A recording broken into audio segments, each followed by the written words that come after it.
Hello बच्चों, sky learning में आपका फिर से स्वागत है। तो बच्चों आज हम स्टार्ट करेंगे नया टॉपिक वेक्टर्स। तो वेक्टर्स के अंदर हम डिस्कस करेंगे वेक्टर्स क्या है, इसके टाइप्स क्या हैं, इसके कौन कौन से एडिशन के मेथड होते हैं। ठीक है, तो बहुत इंपॉर्टेंट चैप्टर है ये क्लास 11th के लिए और बहुत इंपॉर्टेंट टॉपिक है ये क्लास 12th के लिए। जो बच्चे क्लास 12th में एंटर कर रहे हैं ये वीडियो उनके लिए बहुत ज़्यादा इंपॉर्टेंट होने वाला है, क्योंकि वेक्टर्स का जो यूज़ है काफ़ी बच्चों को मैं देखता हूँ क्लास में कि वेक्टर्स जो है 12th में बच्चों को बड़ा कम आता है, क्योंकि वो भूल जाते हैं, इसको ढंग से अप्लाई नहीं कर पाते। तो आज मैं आपको सिखाऊंगा वेक्टर्स को अप्लाई कैसे करना है, किस तरह से 12th में इसका यूज़ होगा, इसके बेसिक्स क्या क्या हैं। तो बच्चों स्टार्ट करते हैं। इसके अंदर वेक्टर्स आई थिंक सभी बच्चों को पता है वेक्टर्स का डेफिनेशन क्या होता है, कि वेक्टर्स वो होता है जिसके पास मैग्नीट्यूड और डायरेक्शन दोनों होती हैं। ये वो फिजिकल क्वांटिटी है। ठीक है, अब फिजिकल क्वांटिटी क्या होती है, मैं नाम लिख रहा हूं बच्चों, फिजिकल क्वांटिटी। फिजिकल क्वांटिटी वो होती है जिसे हम मेजर कर सकते हैं, जैसे मास हो गया, लेंथ हो गया, इन सबको हम मेजर कर सकते हैं ना, जिसको तोल सकते हैं, आप ऐसे कह सकते हो। अब ऐसी कौन सी चीज होती है जो तोली नहीं जा सकती, जैसे psychological quantities like emotions. Emotions को हम माप नहीं सकते। एग्जाम्पल जैसे मैं बोलूं कि आई एम हैप्पी, तो today I am happy, how much I am happy, तो मैं इसको तोल नहीं सकता ना कि 1 किलो खुश हूं या 2 किलो खुश हूं। ठीक है, तो कहने का मतलब है ये वो क्वांटिटीज होती हैं जो मेजर नहीं की जा सकती, बट फिजिक्स में हम वो यूज करेंगे जो मेजरेबल होता है। समझ में आ गया, जिसमें से दो तरह की होती हैं, एक स्केलर होता है, वेक्टर होता है। ठीक है, स्केलर आप सभी को पता ही है, जो सिर्फ मैग्नीट्यूड रखती है, जैसे हमारी स्पीड होगी, डिस्टेंस हो गया, ठीक है, वर्क डन हो गया, वगैरह वगैरह। तो वेक्टर्स के अंदर कौन कौन सी क्वांटिटीज होती हैं, एग्जांपल्स जैसे डिस्प्लेसमेंट है, वेलोसिटी, एक्सेलरेशन, फोर्स, वेट, ये सारा, ग्रेविटी वगैरह, एक्सेलरेशन ड्यू टू ग्रेविटी, सारी की सारी वेक्टर क्वांटिटीज होती हैं। ठीक है बच्चों, और वेक्टर्स को रिप्रेजेंट कैसे करते हैं बच्चों, एरो से रिप्रेजेंट करते हैं। जैसे मान लो मैंने बोला कि एक्स वेक्टर है तो मैंने एक्स वेक्टर लिख दिया, मैंने बोला वाई वेक्टर है तो मैंने वाई वेक्टर लिख दिया, मैंने बोला बी वेक्टर है तो बी वेक्टर हो गया। तो इस तरह से इसके सिर के ऊपर एक एरो लगा देंगे। इस एरो का रिप्रेजेंटेशन क्या होता है, इसको हम हेड बोलते हैं, जो आगे वाला हिस्सा होता है, और पीछे वाले को हम टेल बोलते हैं। ठीक है बच्चों, क्लास 12th वालों तुम्हें तो पता ही होगा इसके बारे में, और क्लास 11th वाले जरा गौर से देखना इस टॉपिक को, ये बहुत इंपॉर्टेंट होने वाला है आपके लिए। अच्छा, आगे इसके अंदर आता है एंगल बिटवीन टू वेक्टर्स। अगर मान लो हमें दो वेक्टर्स के बीच में एंगल पता करना है तो कैसे पता करेंगे। तो बच्चों एंगल पता करने के लिए ना सबसे मेन बात क्या है, आपको ना इसके ना आउटवर्ड एरो देखने हैं। मतलब दो वेक्टर जो हैं एक दूसरे के साथ, उनमें आपको क्या देखना है, उनके बीच का एंगल, उनके दो एरो बाहर की तरफ होने चाहिए, वो होगा। जैसे मान लो ये एग्जांपल, ये वाला थीटा, अब ये एंगल हो गया। मैंने यहां पे लिखा भी हुआ है, to find the angle between two vectors both are drawn from one point in such a manner that arrows of both vectors are outwards। समझ में आ गया, दोनों जो एरो है वेक्टर्स के वो बाहर की तरफ होने चाहिए, इसको हम बोलते हैं एंगल बिटवीन टू वेक्टर्स। तो अब मान लो मैंने यहाँ पे इसके अंदर एग्जांपल दे रखा है पहला, तो इसमें मैंने देखो एक ए वेक्टर का तो टेल है और बी वेक्टर का हेड है, इसके बीच में मैंने एंगल दे रखा है 120। बट मैंने डेफिनेशन में क्या लिखा है कि दोनों के बीच का एंगल तब देखना है जब दोनों का एरो आउटवर्ड होगा। अब बी वाले का एरो आउटवर्ड ले जाने के लिए मैं क्या करता हूं, इसको शिफ्ट कर देता हूं। ठीक है, इस चीज को शिफ्ट करना बोलते हैं। अब जब मैं इसको शिफ्ट करता हूं तो 120 और ये पूरा 180 होगा ना, 180 में से 120 गायब हो गया तो बचा कितना, 60 डिग्री। तो एंगल कितना हो गया, 60 डिग्री। तो ये बात आपको ध्यान रखनी है। मैं इसमें एक एग्जांपल और भी लेता हूं, आप इसको देखना। तो देखो, find the angle between vectors. तो यहाँ पे ए और बी है। अब ए और बी को देखो, यहां से 45 डिग्री है, इन दोनों के एरो आउटवर्ड है तो 45 हो गया। अब इसको देखो, यहाँ पे देखो ए वेक्टर कुछ इस तरह से है, बी वेक्टर कुछ इस तरह से है। तो आपको क्या करना है, दोनों के एरो आउटवर्ड निकालने हैं। ठीक है, तो आउटवर्ड निकालने के लिए हम क्या करते हैं, हम लोग बी वेक्टर को शिफ्ट कर देते हैं ऊपर की तरफ, ऐसे करेंगे, फिर इसको ऐसे कर देंगे, मतलब ऐसे शिफ्ट हो गया, पैरेलल शिफ्ट बोल देते हैं इसको। तो जब यहां जाएगा ये, ठीक है, तो इसके बाद कितना एंगल निकलेगा इसके बीच में, 150 ही निकलेगा ना। समझ में आ गया, क्लियर हो गया। आगे ये और ये, इन दोनों के बीच में, बी और ए के बीच में एंगल कितना होगा, हमें यहाँ पे 145 लिख के दे रखा है। अगर हम इसको शिफ्ट कर देते हैं, इस बी को हम ऊपर बना देते हैं ऐसे, तो यहाँ टोटल कितना हो गया 180, 180 में से 145 सब्ट्रैक्ट कर दो, कितना बच गया 35, एंगल हो गया 35। क्लियर हो गया बच्चों किस तरह से करना होता है, समझ में आ गया अच्छे से। ओके आगे चलते हैं इसके अंदर। What is the angle between A vector and -3/2 A vector. तो आपके पास ए है, अब इसके लिए क्या करोगे आप, कोऑर्डिनेट्स बना लो। देखो ए यहाँ पे है ना, ए हमारा एंगल बिटवीन, मैं कोऑर्डिनेट्स इसलिए बना रहा हूं क्योंकि समझ में आ जाएगा माइनस और प्लस का चक्कर। अब ये ए और -3/2 है, कहीं भी हो सकता है, मैं एक्स पे ले लेता हूं, कहीं भी ले सकते हो। जैसे यहाँ पे ये ए हो गया, ठीक है, माइनस का होगा पीछे की तरफ होगा, ये कितना है 1.5 ए हो गया माइनस का। अब एक डायरेक्शन इधर है, एक डायरेक्शन इधर है, तो एंगल कितना हो गया बच्चों 180 डिग्री, 180 डिग्री। समझ में आ गया। इस तरह से और भी क्वेश्चन आ सकते हैं, जैसे बोलेंगे ए और 4a के बीच में कितना एंगल है, a एंड 4a। अगर मैं कोऑर्डिनेट देखूं, आप y भी ले सकते हो बच्चों, x ना थोड़ा इजी रहता है, ठीक है। y में चलो y के देख लो, मान लो a यहां पे ले रहा हूं मैं, ठीक है, और 4a कहां ले रहा हूं, यहां ले रहा हूं, यही होगा ना, दोनों सेम है साइन के अंदर, तो कितना एंगल हो गया बच्चों 0 डिग्री। तो a एंड 4a के बीच में कितना एंगल है 0 डिग्री। क्लियर हो गया ना, समझ में आ गई बात। ओके आगे चलते हैं। What are the kinds of vectors. Kinds of vectors कौन कौन से होते हैं, इक्वल वेक्टर होता है। इक्वल वेक्टर्स कौन से होते हैं, वो वेक्टर्स जिसका मैग्नीट्यूड और डायरेक्शन दोनों क्या होते हैं, सेम होते हैं, उसको हम बोलते हैं इक्वल वेक्टर्स। ये यहाँ पे मेंशन कर रखा है, दोनों के एरो देख लो बराबर दे रखे हैं, ठीक है। उसके बाद आता है पैरेलल वेक्टर्स। पैरेलल वेक्टर्स कौन से होते हैं, पैरेलल का मतलब इनके बीच में एंगल कितना होगा 0 डिग्री होगा, बट ये जरूरी नहीं है कि ये दोनों के मैग्नीट्यूड सेम हो, मतलब इनका नंबर सेम हो। मैग्नीट्यूड का मतलब क्या होता है बच्चों, मैग्नीट्यूड का मतलब होता है नंबर, नंबर जैसे 5, 7, 10, इस तरह से। दो वेक्टर्स पैरेलल हो सकते हैं, बट इनके बीच में जो मतलब इनका जो मैग्नीट्यूड है ये बराबर हो, ये जरूरी नहीं होता। समझ में आ गया। आगे चलते हैं।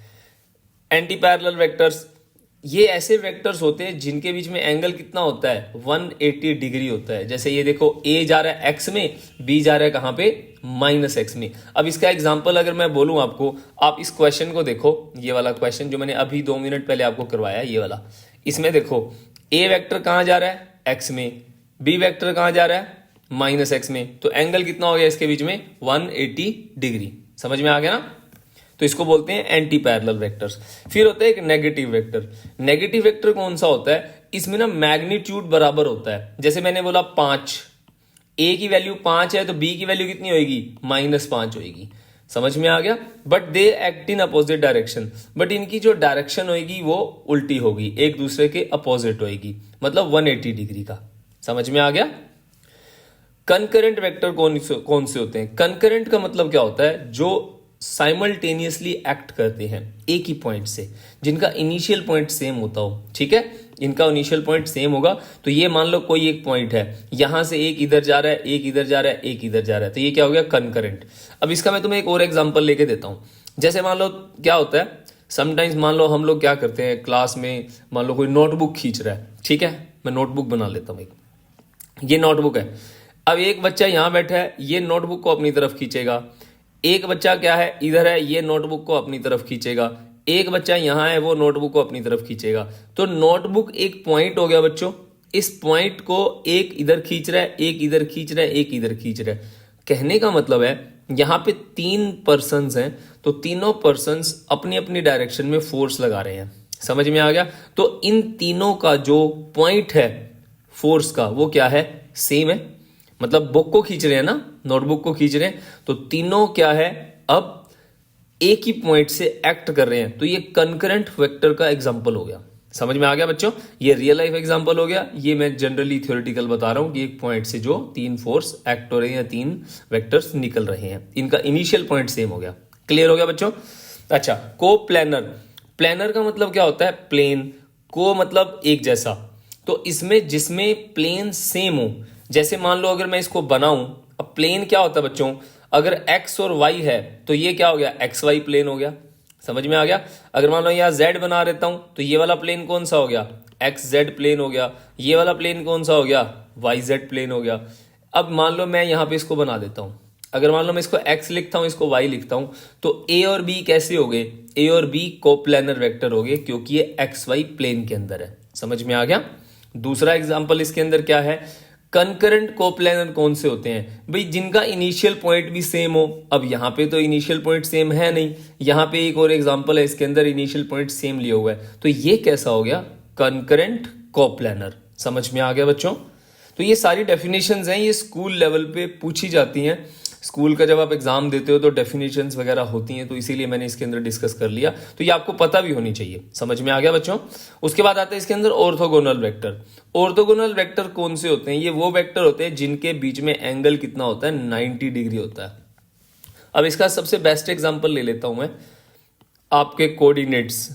आपने कोऑर्डिनेट्स पढ़े हैं सभी ने, एक्स और वाई के बीच में कितना एंगल होता है, 90। वाई और जेड के बीच में कितना होता है, 90। एक्स और जेड के बीच में कितना होता है, 90। तो these all are mutually perpendicular to each other. तो एक्स एक्सिस के अंदर आई कैप को बोलते हैं, वाई में जे कैप बोलते हैं, जेड में के कैप बोलते हैं। ये जो मैं यहाँ पे कैप वाला वर्ड लिख रहा हूं, अभी मैं बताऊंगा, इसका नाम होता है बच्चों यूनिट वेक्टर। यूनिट वेक्टर, ठीक है। मैं एक बार आगे यूनिट वेक्टर बता दूं, फिर मैं इसको दोबारा एक्सप्लेन करता हूं। यूनिट वेक्टर कौन सा होता है, यूनिट वेक्टर वो होता है जो सिर्फ डायरेक्शन को स्पेसिफाई करता है, ठीक है, जो सिर्फ और सिर्फ डायरेक्शन को स्पेसिफाई करता है। ठीक है बच्चों। जैसे मान लो मैं तुम्हें एग्जांपल लेके देता हूं इसके अंदर, अगर मान लो मैंने बोला कि एयर है, एयर चल रही है 30 मीटर पर सेकंड आई कैप, तो बच्चों आई जो होता है वो एक्स को रिप्रेजेंट करता है, वाई जो होता है वो जे कैप को रिप्रेजेंट करेगा, जेड जो होता है वो के कैप को। अब मैं इसको दूसरे वर्ड्स में बोलता हूं, जो एक्स होता है ना, एक्स डायरेक्शन, वहां पे आई यूनिट वेक्टर लेते हैं, और जहां पे वाई डायरेक्शन होती है वहां पे जे यूनिट वेक्टर यूज करते हैं, और जहां पे जेड डायरेक्शन होती है वहां पे के यूनिट कैप यूज करते हैं। समझ में आ गया। अब मैं मान लो यहां बोल रहा हूं कि एयर चल रही है 30 मीटर पर सेकंड आई कैप, इसका मतलब हवा कहां चल रही है, 30 मीटर पर सेकंड एक्स एक्सिस के अंदर चल रही है। अब मैं इसके अंदर और एग्जांपल लेता हूं क्लास 12th के लिए। क्लास 12th में जैसे आप लोग क्या करोगे, इलेक्ट्रिक फील्ड नाम का एक टॉपिक पढ़ोगे।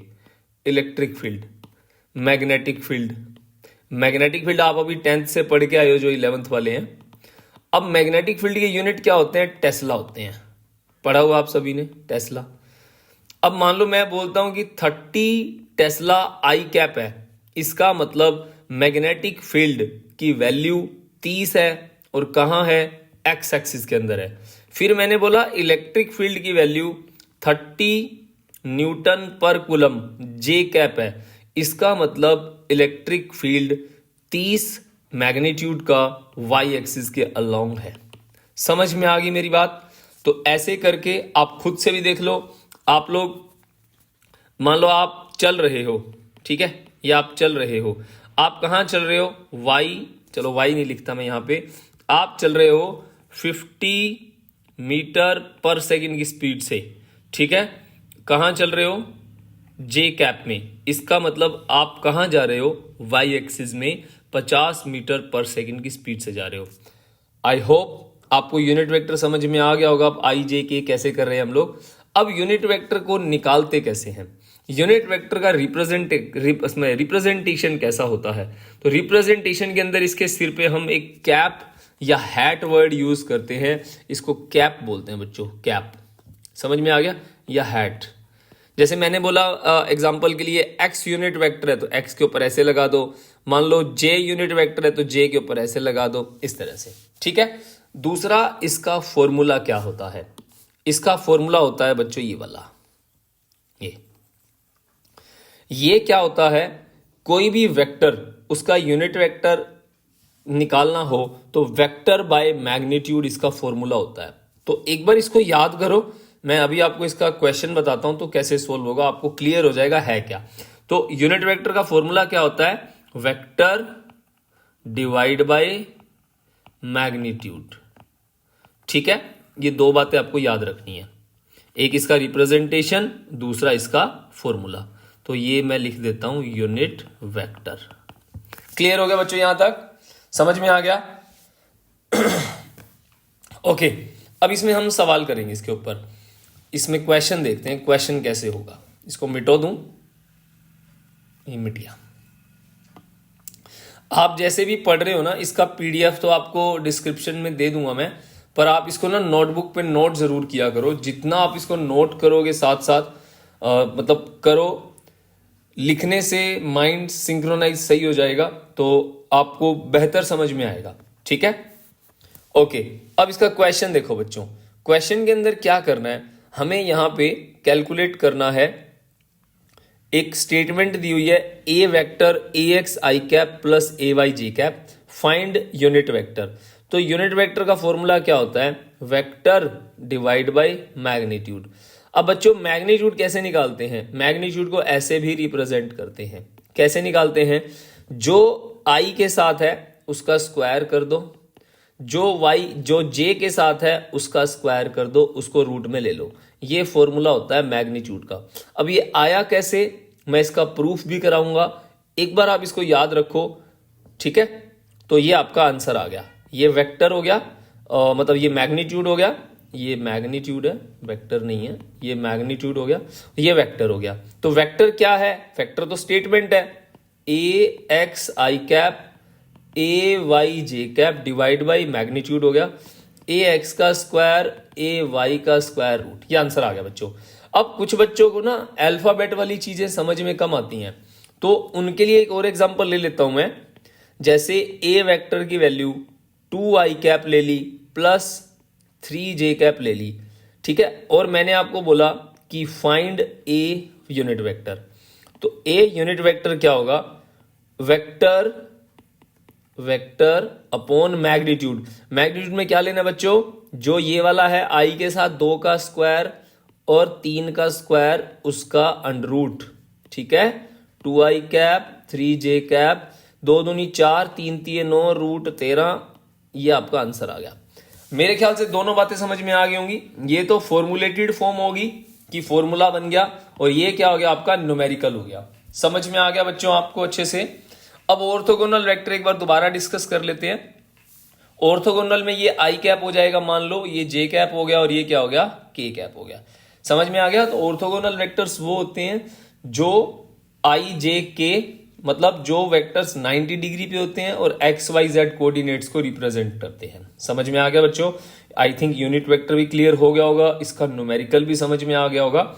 ठीक है, आगे चलते हैं। फिर एक आता है इसके अंदर नल वेक्टर या जीरो वेक्टर। नल वेक्टर वो होता है ये ऐसा वेक्टर जिसके अंदर जीरो मैग्नीट्यूड होता है, उसको नल वेक्टर बोलते हैं। इसका बेहतरीन एग्जांपल है, जैसे ये कार है, एक कार को एक बंदा लेफ्ट में धक्का मार रहा है, दूसरी तरफ एक बंदा राइट में धक्का मार रहा है। अब कार चलेगी नहीं, वहीं पड़ी रहेगी, तो मैग्नीट्यूड कितना हो गया, 0। कहने का मतलब है रिजल्ट क्या हो गया, 0। समझ में आ गया ना? भी कोई फायदा ही नहीं है, धक्का मारे जाओ। इसका इसमें एक और एग्जांपल भी ले सकते हैं आप। मैंने आपको बोला आप दीवार को धक्का मारो, अब दीवार को धक्का मारोगे तो दीवार को धक्का मारने से क्या दीवार सरकेगी, नहीं सरकेगी। तो आप जो धक्का मार रहे हो आप पे उतना ही पुश बैक लग रहा है, जिसको आप न्यूटन थर्ड लॉ भी कह सकते हो। ठीक है, तो समझाने के लिए बता रहा हूं आपको एक बार। तो ये नल वेक्टर हो गया आपका, कोई इफेक्ट नहीं पड़ेगा, नेट सम 0 आएगा। समझ में आ गई मेरी बात? ओके, अब बात आती है जो आपने यहां पे ये चीज देखी, ये वाली, इसका मैग्नीट्यूड कैसे निकला, मतलब proof, resolution of vector, the most important topic, resolution of vector. Splitting of a single vector into 2 or more different directions which together produce a similar effect। समझ में आ गया? कहने का मतलब है एक वेक्टर को 2 या 2 से ज्यादा पार्ट्स में स्प्लिट कर देना, और उसका जो इफेक्ट होता है, मतलब जैसे ये ए वेक्टर है, ये एक वेक्टर है, अगर मैं इसको स्प्लिट करता हूं एक एक्स एक्सिस में और एक वाई एक्सिस में, तो एक्स और वाई दोनों इस एक का काम कर रहे हैं, या ये एक इन दोनों का काम कर रहा है, इसको बोलते हैं रिजोल्यूशन ऑफ वेक्टर। अब मैं आपको इसके अंदर एक नॉर्मल एग्जांपल देता हूं। ठीक है, देखो मान लो ये एक डॉग है, ठीक है, मान लो, ठीक है, मान लो। अब इस डॉग के गले में एक चेन है, ये चेन है। अब मान लो आप देखते हो किसी को, जैसे मान लो आपके घर में किसी के पास डॉग होगा या आप किसी को देखते हो, तो जो एक बंदा है वो क्या कर रहा है, इस डॉग को उसने पकड़ रखा है, ठीक है, सॉरी। अब जैसे मान के देखो, आप देखते हो ना कि जो चेन होती है वो सरफेस के साथ, मतलब एक्स एक्सिस के साथ किसी एंगल पे पकड़ रखी होती है। इंसान तो लंबा होता है ना, हाइट में बड़ा है, हाइट में, ठीक है। अब कुत्ता मान लो कितना है, ये कुत्ता तो 2-2.5 फुट का होगा, ठीक है, और इंसान मान लो 6 फीट का है। तो अब देखोगे उसकी चेन जो आदमी के हाथ में होएगी, उसका एंगल कोई ना कोई तो बनेगा ना। समझ में आ गई मेरी बात। अब वो जो ये एंगल है, ये बंदा इसको खींच रहा है, मान लो ये डॉगी भागना चाह रहा है, ये बंदा इसको खींच रहा है, तो यहां पे क्या कर रहा है, एक इसके एक्स को हैंडल कर रहा है, एक इसके वाई को हैंडल कर रहा है। अब आप लोग इसको जनरली समझते हो कि ये कोई पॉइंट है, ये पॉइंट क्या है, एक्स भी और वाई भी है। सेम ये जो चेन है कुत्ते के गले में, इसका एक कंपोनेंट एक्स एक्सिस में है, एक कंपोनेंट वाई एक्सिस के अंदर है। इस चीज को बोलते हैं रिजोल्यूशन। कहने का मतलब है ये पर्सन ना तो बैठ के इसको खींच रहा है, ना इसको ऊपर की तरफ ऐसे उठा रहा है, ठीक है। तो दोनों को क्या कर रहा है, ये बैलेंस कर रहा है, कैसे, इंक्लाइंड वे में इसको पकड़ के। क्लियर होगी मेरी बात। मैं एक बार फिर से बना देता हूं डॉगी को। ये डॉगी है, हंसना मत, ये प्यारा डॉगी है। अब ये बंदा है, मान लो ये बंदा तो काफी बड़ा है हाइट में, ठीक है। अब ये देखो, ये इसके एक्स को, मान लो ये फोर्स लगा रहा है एफ खुद की तरफ, अब ये इसके एक्स को भी खींच रहा है और ये इसके वाई को भी हैंडल कर रहा है। इस एफ के पास दोनों कंपोनेंट हैं, तो हॉरिजॉन्टल कंपोनेंट इसको बोलते हैं, वर्टिकल इसको बोलते हैं। इसी चीज को रेजोल्यूशन बोलते हैं।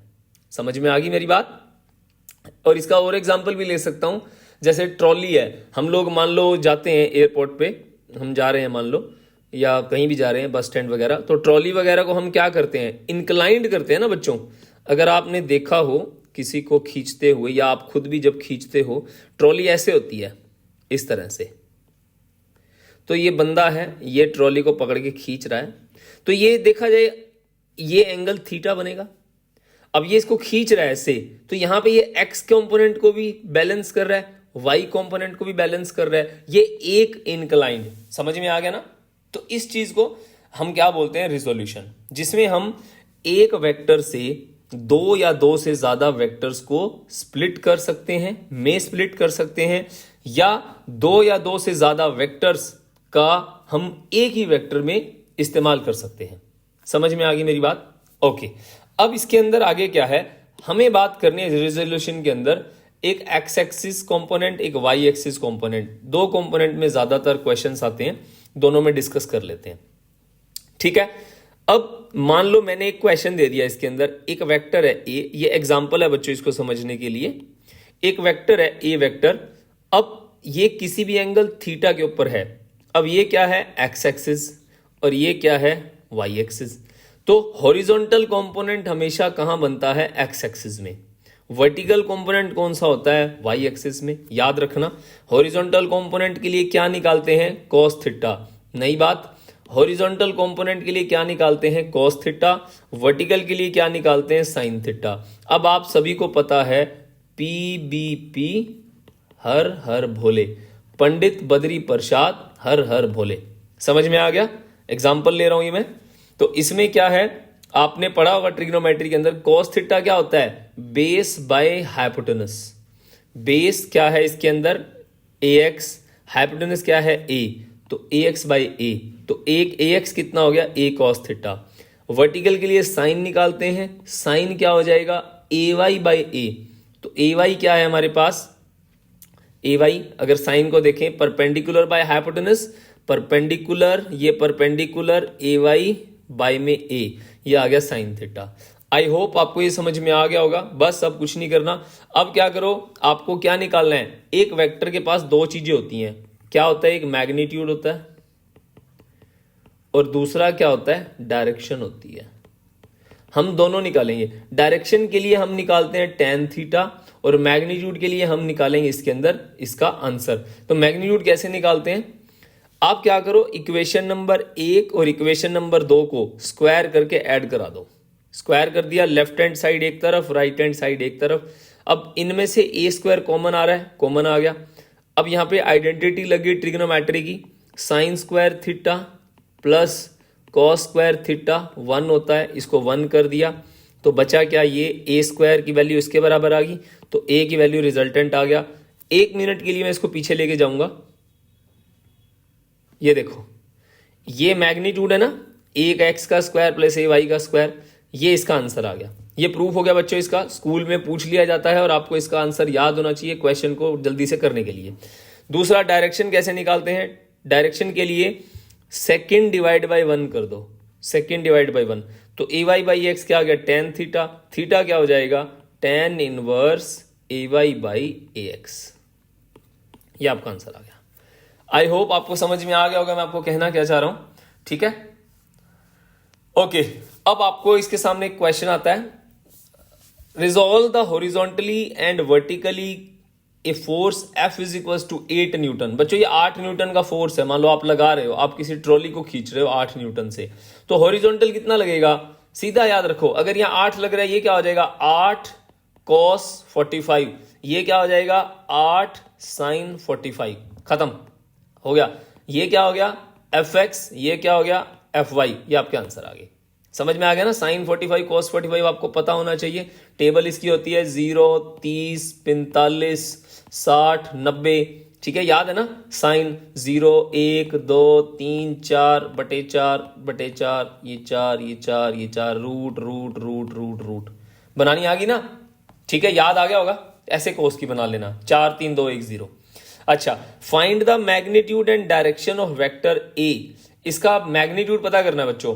मैग्नीट्यूड कैसे करते हैं, 6 का स्क्वायर और 8 का स्क्वायर। तो यहां पे ना क्या करना है, आपको 8 के आगे जो साइन है उसको भी लेना है, बेशक वो पॉजिटिव हो जाएगा बट आपको कंसीडर करना है, ठीक है। 6 का स्क्वायर और -8 का स्क्वायर कितना हो गया 100 जोड़ोगे तो कितना रूट हो गया 10, आंसर आ गया। डायरेक्शन कैसे निकालते हैं बच्चों, परपेंडिकुलर अपॉन बेस, परपेंडिकुलर क्या है y, बेस क्या है 6, तो 8/6 आपका आंसर आ गया। और इसको ड्रॉ कैसे करते हैं, ये ड्रॉ करते हैं, 6 कहाँ है, 6 कहाँ है, 6 इधर है, 6 के साथ i है ना, i क्या होता है x होता है, तो x हो गया, j क्या होता है y होता है, आगे माइनस है तो ये y हो गया, ये ड्रॉ कर दिया मैंने यहाँ पे।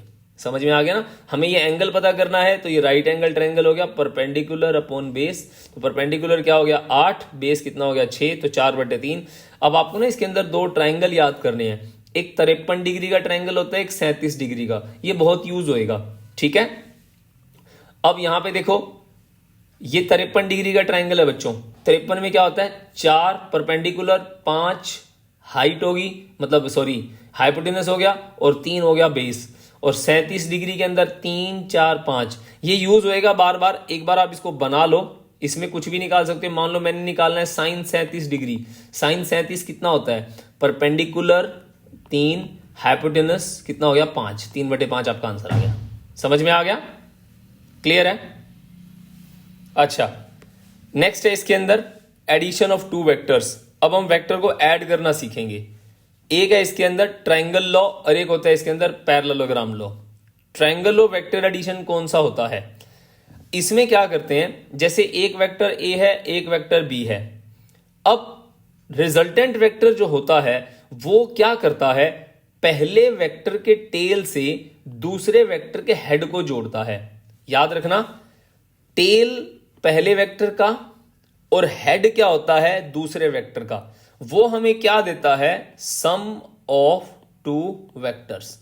ये रिजल्टेंट वेक्टर होता है बच्चों। रिजल्टेंट का मतलब क्या होता है, रिजल्टेंट का मतलब होता है जो आपने किया उसका आखिरी में रिजल्ट क्या आया, उसका आंसर क्या आया, उसको रिजल्टेंट बोलते हैं। समझ में आ गया, क्लियर है बच्चों। ओके, अब एक क्वेश्चन इसके अंदर क्या है कि रिजल्ट, ये जो आर वेक्टर है, आर वेक्टर के पास मैग्नीट्यूड क्या होगा और दूसरा इसकी डायरेक्शन क्या होगी। हमें ये फिर 2 चीजें निकालनी है। फिर दोबारा रिजॉल्व करेंगे ट्रायंगल ऑफ वेक्टर एडिशन। ये जो मैं अब डेरिवेशन करवा रहा हूँ इसका, ये स्कूल लेवल के लिए बहुत इंपॉर्टेंट है और वैसे भी आपको ये पता होना चाहिए। इसका जो आंसर आएगा बहुत ज़्यादा इंपॉर्टेंट है, पूरी 11वीं 12वीं यूज होता है, ये बार बार यूज होता है। तो इसके लिए क्या करते हैं, ये जो बी वेक्टर होता है, ये बी वेक्टर, अब आपको एंगल पता होना चाहिए। एंगल के लिए क्या होता है, देखो बच्चों, एंगल के लिए हमें इसको थोड़ा सा एक्सटेंड करना पड़ेगा, क्योंकि एंगल कैसे होता है, जब दो वेक्टर क्या होते हैं, आउटवर्ड होते हैं। तो हमने क्या करा, इसको थोड़ा सा एक्सटेंड कर लिया, समझ में आ गया, इसको एक्सटेंड कर लिया तो ये एंगल हो गया थीटा। अब ये क्या है बी, तो ये क्या हो जाएगा बी कॉस थीटा, और ये क्या हो जाएगा बी साइन थीटा। समझ में आ गया, B cos theta B sine theta. अब यहां पे राइट एंगल ट्रायंगल बन गया, ये right angle triangle P S T, यहां पे राइट एंगल ट्रायंगल ले लिया पी एस टी। अब इसमें पाइथागोरस लगा दो रिजल्टेंट पता करने के लिए, समझ में आ गया, पाइथागोरस लगा दिया, पी एस का स्क्वायर, ठीक है, और पी टी, और ये एस टी का square is equals to P T का स्क्वायर, हाइपोटेनस का square is equals to base का स्क्वायर और परपेंडिकुलर का स्क्वायर। पी टी क्या है बच्चों, पी टी हमारे पास आर है, आर पुट कर दिया। पी एस क्या है, A plus B cos theta, और एस टी क्या है, बी साइन थीटा। अब आप यहां पे ए प्लस बी का होल स्क्वायर लगा दो, ए स्क्वायर, इसको पूरे को बी मान लो, बी स्क्वायर 2ab, उसके बाद कॉस थीटा। कॉस थीटा क्यों, क्योंकि बी के साथ है, और इसकी वैल्यू क्या आ जाएगी B square sine square theta. अब यहां पे बी स्क्वायर को और बी स्क्वायर को इकट्ठा लिख लो, कॉमन आ रहा है, आइडेंटिटी लग गई, आंसर हो गया 1, तो बचेगा आपके पास ये। अब यहां से रिजल्टेंट निकालना है, दोनों तरफ रूट करोगे तो आपके पास यहां आ जाएगा क्या, a square plus B square plus 2ab cos theta, ये आपका आंसर आ गया।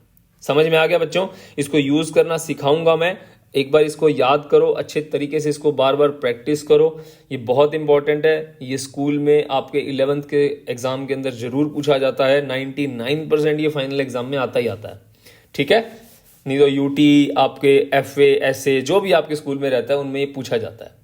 डायरेक्शन कैसे निकालते हैं बच्चों, डायरेक्शन के लिए tan निकालते हैं, दोनों के बीच में एंगल कितना है b, मतलब बीटा, तो परपेंडिकुलर अपॉन बेस, परपेंडिकुलर क्या है एस टी, बेस क्या है पी एस, तो B sine theta by A plus B cos theta.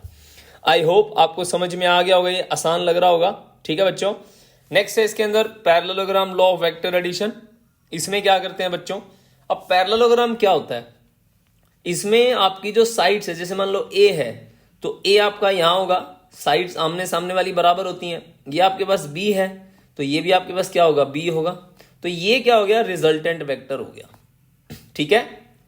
Similar to triangle law है ये, according to parallelogram law of vector addition, R is the diagonal of the parallelogram, तो resultant क्या होता है diagonal होता है। अगर मान लो मैं एक बार इसको नहीं बनाता, ये अब देखो ये रिजल्टेंट है, अब जैसे मान लो मैं ऊपर वाले को हाइड कर लेता हूं, हाइड करने का मतलब क्या है, मैं इसको मिटो देता हूं, इसको एक बार मिटो दो।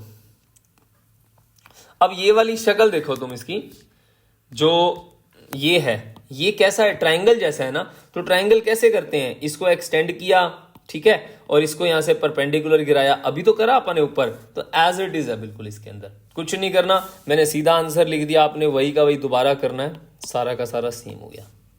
अब इसके अंदर कुछ स्पेशल केस होते हैं बच्चों। अब यहां पे देखो ये tan अल्फा और tan बीटा, फिर देख लो एक बार, अगर मान लो मैं ये अल्फा एंगल लेता हूं तो b sine theta by a plus B cos theta हो जाएगा।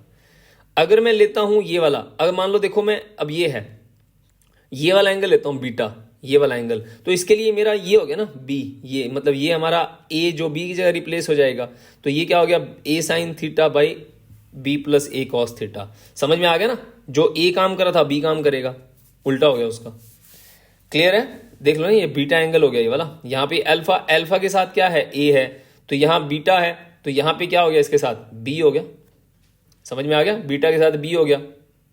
तो अब आप क्या करोगे, अगर आप कॉपी उल्टी करके देखोगे तो आप ऐसे बढ़ाओगे इसको ना, इस तरह से, समझ में आ गया ना, तो a की जगह b लिख देना, b की जगह a लिख देना, आपका आंसर आ गया। ओके, नेक्स्ट है इसके अंदर स्पेशल केसेस। स्पेशल केसेस के अंदर क्या है, थीटा की वैल्यू 0 डिग्री, आप इसमें 0 पुट कर दो, आपको मिलेगा a प्लस बी, आप इसमें 90 पुट करो तो a square plus B square, मतलब दो वेक्टर्स के बीच में जो एंगल है वो अगर 0 डिग्री है तो आपको रिजल्टेंट क्या मिलता है, मैक्सिमम मिलता है। अब दो वेक्टर्स के बीच में अगर एंगल 90 डिग्री है तो आपको आंसर क्या मिलता है, दोनों का स्क्वायर करके सम करके रूट मिलता है। अगर दोनों वेक्टर्स के बीच में एंगल 180 डिग्री है तो cos 180 -1 होता है। तो यहाँ क्या हो जाएगा, a माइनस बी का होल स्क्वायर, तो स्क्वायर से स्क्वायर रूट कटेगा, a माइनस बी, मिनिमम आपका आंसर आ जाएगा। समझ में आ गया, इंपॉर्टेंट है ये, याद रखना, ये केस सारे के सारे इंपॉर्टेंट है। ठीक है, तो यहाँ पे थीटा क्या होता है बच्चों, theta is the angle between two vectors. Okay, अब आगे बच्चों इसके अंदर एक सवाल है छोटा सा, find the a plus B in the given diagram as shown in figure. a की वैल्यू 4 है, b की वैल्यू 3 है। a की वैल्यू 4 है, b की वैल्यू 3 है। ठीक है बच्चों, अब आपको इसके अंदर क्या करना है, आपको इसके अंदर a और b दो वेक्टर दे रखे हैं, तो a और b के बीच में एंगल कितना है, 60 डिग्री। फॉर्मूला क्या होता है, a square B square 2ab cos theta. a कितना है 4, 4 का स्क्वायर 3 का स्क्वायर 2 गुना में 4 गुना 3 cos 60 1/2 होता है। आप इस सारे को सॉल्व करोगे, यू विल गेट √37, आपका आंसर आ गया। समझ में आ गया बच्चों। उसके बाद डायरेक्शन पता कर लेते हैं। डायरेक्शन के लिए tan alpha b sine theta a plus B cos theta, formula अभी ऊपर मैंने बताया आपको, अगर ये अल्फा एंगल है। ठीक है, तो रिजल्टेंट याद है ना, मैं एक बार फिर से बता देता हूं, ये a है ये b है, तो ये आपका रिजल्टेंट हो गया। समझ में आ गया, इन दोनों के बीच में जो एंगल होता है वही हमें यहाँ पे लेना होता है। 60 डिग्री तो 60 हो जाएगा, तब आप सोल्व करोगे, b sine 60/4 plus 3 cos 60, sine 60 √3/2 और cos 60 कितना होता है 1/2। सोल्व करोगे आपको यहाँ पहुंच जाओगे। समझ में आ गया, यहाँ तक है, यहाँ तक कर लेना इसको। ठीक है, तो इसको मैंने डिवाइड कर दिया, 3 गुना में 1.732 √3 होता है ना 1.732। ठीक है, 1.732 डिवाइड बाई 11, इसको सॉल्व करोगे तो 0.472 आ जाएगा। ठीक है बच्चों, तो यहाँ पे tan अल्फा की वैल्यू कितनी आ जाएगी 0.472, अल्फा कितना हो जाएगा tan इनवर्स 0.472, ये आपका आंसर आ गया। अच्छा बच्चों, ये हो गया हमारा जो वेक्टर मुझे आज हम जो डिस्कस करना था, पार्ट 1 है ये हमारे वेक्टर का। तो अब इसके अंदर मैं तुम्हें छोटी मोटी बातें और बताता हूं जो कि हमारी यूज होनी है क्लास 12th के लिए। जैसे क्लास 12th के अंदर बच्चे आ गए हैं, ठीक है, तो यहां पे क्या होता है, वेक्टर का यूज कैसे होता है। अब मान लो बच्चों, मैं आपको बोलता हूं ये एक ट्राइंगल है, ठीक है, ये एक ट्राइंगल है, ये ट्राइंगल है ABC। मैंने बोला इसके यहां पे एक चार्ज पड़ा है Q, यहां एक चार्ज पड़ा है Q, तो यहां एक चार्ज पड़ा है Q। ठीक है, तो मैंने आपको बोला कि A पॉइंट के ऊपर आपको क्या करना है, आपको यहां पे फोर्स कैलकुलेट करना है। अब ये प्लस क्या करेगा, इसको प्लस को धक्का मारेगा ऐसे, ये B क्या करेगा, इसको धक्का मारेगा ऐसे। चार्जेस है ना, like charges repel each other, तो देखो ये C इसको पुश करेगा, ये इसको पुश करेगा। अब ये फोर्स F2 हो गया, ये फोर्स F1 हो गया। अब दो फोर्सेस जो हैं हमारे वो एक एंगल के ऊपर हैं, तो रिजल्टेंट क्या हो गया बीच का, ये हो गया रिजल्टेंट। तो रिजल्टेंट का फॉर्मूला क्या हो जाएगा, F1 का स्क्वायर F2 का square 2F1 F2 cos theta. ये ऐसे यूज करना होता है। और देखो, और देखते हैं, पेंडुलम का एग्जांपल ले लेता हूं, क्लास 11th के लिए भी पेंडुलम है। ये एक पेंडुलम है, ये ऐसे स्विंग कर रहा है, तो ये यहां आ गया, मान लो यहां पे इसने एंगल कितना बनाया थीटा। अब इसका मास है m, ये मास है m। अब जब ये ऊपर जा रहा है इधर, यहां पे एक बार रुकेगा ना, हम इसको मान लेते रुक गया, ये इसका वेट एक्ट करेगा mg, यहां एक्ट क्या करेगा टेंशन। अब ये टेंशन है ना, टेंशन कहां जाता है, स्ट्रिंग के अपोजिट, जिस पॉइंट से निकालना चाहते हैं। अब ये टेंशन है, ये कंपोनेंट बन गया, ये थीटा है, तो ये भी क्या हो जाएगा, थीटा हो जाएगा। इसको क्या बोलोगे, t cos थीटा। जिसके साथ थीटा होता है वहां कोस लेते हैं, ये क्या हो जाएगा t sin थीटा। समझ में आ गया। मैं तुम्हें सिर्फ ये एग्जांपल बता रहा हूं कि हम वेक्टर को ऐसे रिजॉल्व करेंगे। इस t के दो कंपोनेंट हैं, दो कंपोनेंट। और देखो, और एग्जांपल है इसके अंदर, जैसे मान लो, अब मान लो कोई ब्लॉक है, ठीक है, मान लो ये एक ब्लॉक मैंने यहां लटका दिया, ठीक है, यहां लटका दिया। अब मैंने क्या करा, इसको ना थोड़ा साइड पे कर दिया, इधर मैंने इसको थोड़ा सा ऐसे कर दिया, यहाँ पे एक दीवार है, ये दीवार है, मैंने इस ब्लॉक के साथ ना रस्सी बांध के मैंने इसको बांध दिया यहाँ पे। अब यहाँ पे ये एंगल बन रहा है ना थीटा। अब रस्सी के साथ क्या होता है, खिंचाव, टेंशन बोलते हैं इसको। अब ये टेंशन है, ठीक है, तो इसको एक लाइन ऐसे बनाओगे, एक लाइन ऐसे बनाओगे, एल बनाना है आपको हमेशा। अब ये थीटा है तो ये थीटा हो गया, तो ये क्या हो गया, टी कॉस थीटा, ये क्या हो गया, टी साइन थीटा। मैं आपको सिर्फ रिजॉल्व करना सिखा रहा हूं, कैसे करना होता है। क्लियर होगी मेरी बात। अब मान लो मैं इसमें एक एग्जांपल ले लेता हूं, जैसे ये एक वेलोसिटी का कंपोनेंट है 30 डिग्री के साथ v, ये x है और ये y है, तो ये वाला कंपोनेंट क्या हो जाएगा, हॉरिजॉन्टल कंपोनेंट है, इसकी वैल्यू क्या हो जाएगी, v cos 30। मान लो v की वैल्यू 10 है, तो आंसर कितना आ गया, 10 cos 30। ये क्या हो गया, 10 sin 30। क्लियर हो गया, समझ में आ गई मेरी बात। अच्छा, और देखो इसके अंदर और बड़ी चीजें हैं, ठीक है। अब मान लो मैं इसमें एग्जांपल ले लेता हूं, किसी भी स्क्वायर का ले लेता हूं। जैसे मान लो मैंने एक स्क्वायर ले लिया, ठीक है, मैंने बोला कि यहां पे एक चार्ज पड़ा है Q, यहां एक चार्ज पड़ा है Q, यहां एक चार्ज पड़ा है Q, यहां भी चार्ज पड़ा है Q। तो इसके नाम दे दो 1 2 3 4।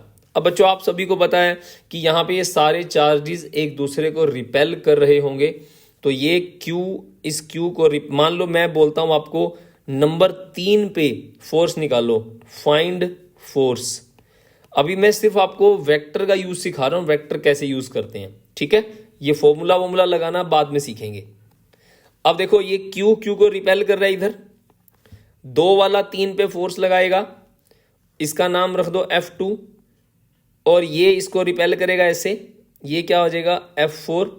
अब दो देखो इन दोनों के बीच में एंगल कितना है, 90, ये क्या हो गया रिजल्टेंट, ये एंगल 90 है, ये एंगल 90 हो गया, ये हो गया रिजल्टेंट। तो रिजल्टेंट कैसे निकालते हैं, F2 का स्क्वायर F4 का स्क्वायर 2F2 F4 cos 90। ये हमने ट्रायंगल लॉ वाला फॉर्मूला यूज कर लिया। तो ये मैं सिर्फ एक एग्जांपल दे रहा हूं बच्चों कि किस तरह से वेक्टर का रिजोल्यूशन और वेक्टर के फॉर्मूला हमारे यूज होंगे आगे जाकर के। और भी बहुत कुछ होता है इसके अंदर। तो ये वेक्टर का पहला पार्ट है, मैं ज्यादा कॉम्प्लेक्स नहीं करना चाहता आपको, ये मैंने सिर्फ बता दिया आपको, ठीक है, कि क्लास 12th को जैसे इस तरह की चीजें पता होनी चाहिए। क्लास 11th वाले इसको यहीं तक कर लो, यहां तक जहां तक मैंने करा है। ये हमारे वेक्टर का पहला पार्ट है। अगले पार्ट के अंदर मैं प्रोडक्ट सिखाऊंगा, इसके न्यूमेरिकल कराऊंगा, और किस तरह से 12th में इसका इम्प्लीमेंटेशन और भी होगा, और भी इसमें नई नई चीजें बताऊंगा। आई होप आपको ये वीडियो समझ में आ गया होगा। कोई भी प्रॉब्लम हो, कुछ भी हो, आप मुझे कमेंट कर सकते हैं, तो मैं उसका जैसे ही देखूंगा आपको उसका रिप्लाई करूंगा। थैंक यू वेरी मच बच्चों, बाय बाय।